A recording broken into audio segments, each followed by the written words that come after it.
ang aking adobong pusit. Yan, sidya pusit.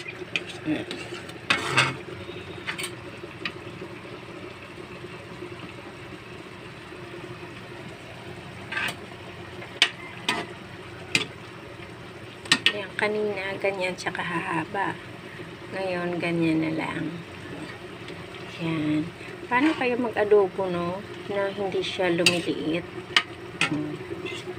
Hindi ko na nga pinutol siya kasi mas lalo lang siyang liliit. Yan. Sidya pusit.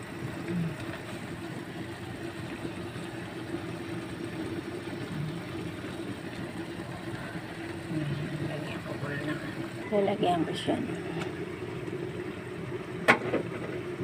Alam niyo kung ano to? Yung harvest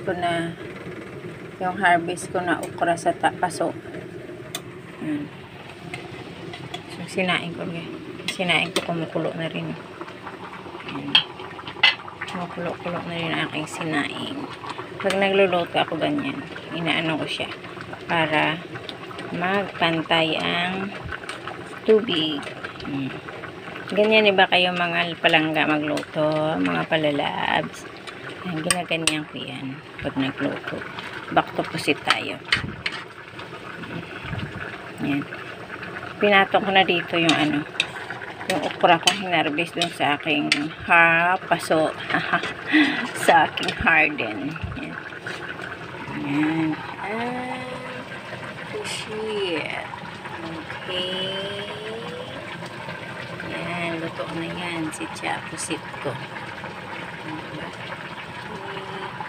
Bye! Love you mga palangga. See you in my next video. Thank you very much sa pagtsaga sa aking mga video. Bye-bye!